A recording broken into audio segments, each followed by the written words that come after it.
Tuesday of the 13th week in Ordinary Time. A reading from the book of Genesis. As dawn was breaking, the angels urged Lot on, saying, "On your way, take with you your wife and your 2 daughters who are here, or you will be swept away in the punishment of Sodom." When he hesitated, the men, by the Lord's mercy, seized his hand and the hands of his wife and his 2 daughters, and led them to safety outside the city. As soon as they had been brought outside, he was told, "Flee for your life. Don't look back or stop anywhere on the plain. Get off to the hills at once, or you will be swept away." "Oh, no, my lord," Lot replied. "You have already thought enough of your servant to do me the great kindness of intervening to save my life. But I cannot flee to the hills to keep the disaster from overtaking me, and so I shall die. Look, this town ahead is near enough to escape to. It's only a small place. Let me flee there. It's a small place, is it not, that my life may be saved?" "Well then," he replied, "I will also grant you the favor you now ask. I will not overthrow the town you speak of. Hurry, escape there. I cannot do anything until you arrive there. That is why the town is called Zoar." The sun was just rising over the earth as Lot arrived in Zoar. At the same time the Lord rained down sulphurous fire upon Sodom and Gomorrah from the Lord out of heaven. He overthrew those cities and the whole plain, together with the inhabitants of the cities and the produce of the soil. But Lot's wife looked back, and she was turned into a pillar of salt.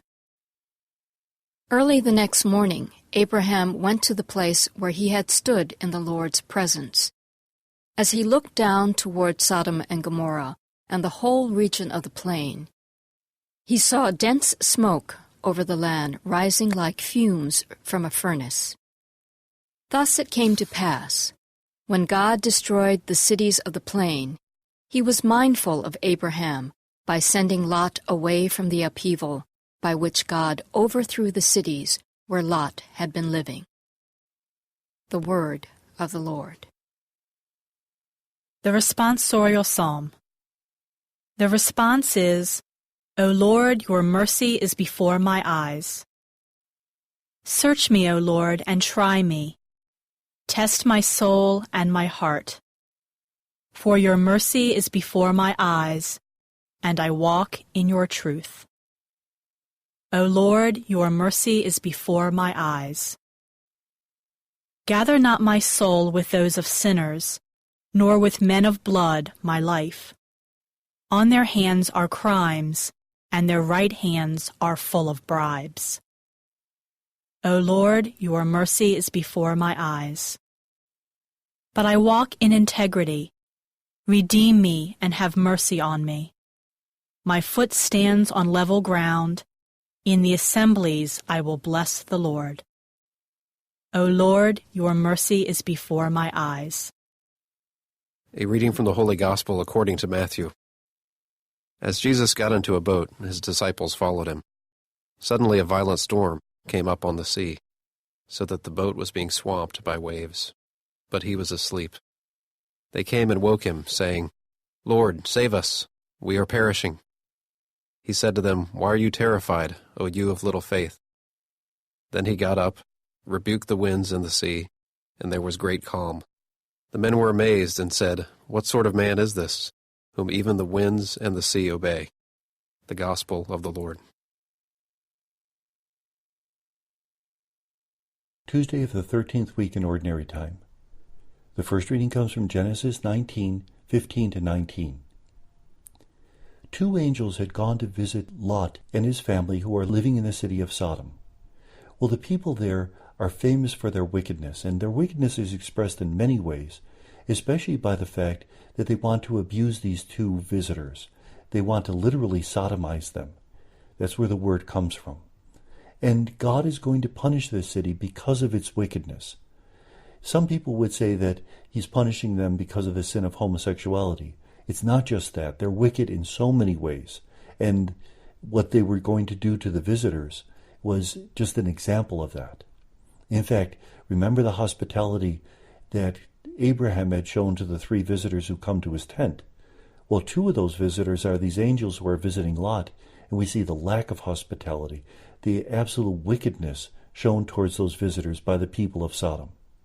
So Lot and his family are told to run out and save themselves. But even on the way, Lot tries to finagle, tries to bargain with the angel. Don't let us go that far. Let us take a rest here, etc. Lot comes across as a very simple figure, somebody who doesn't have a lot of virtue, like Abraham does. During this occasion, Lot's wife looks back, and they had been told not to look back. She's turned into a pillar of salt. This is probably an etiology for some of the figures that appear along the Dead Sea. It seems as if they're figures made of salt. Probably it's a natural phenomena, but one of them looks something like a woman. Eventually they created the story that this was Lot's wife.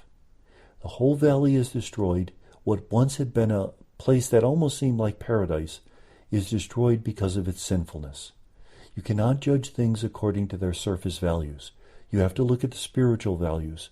And even if a place is very rich, if they're not living goodly lives, in the eyes of God, they're very poor. The Gospel is from Matthew 8:23-27.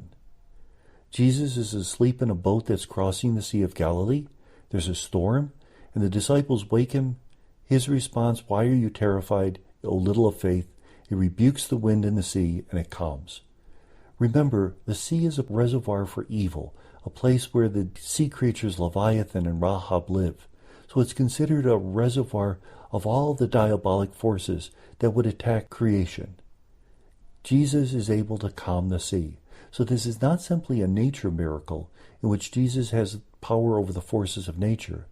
It is also a type of exorcism in which Jesus can control the forces of evil that exist around him. The response of the disciples, "What sort of man is this? Even the winds and the sea obey him." They're confused, they're filled with wonder. And that's the proper response when the power of God is experienced.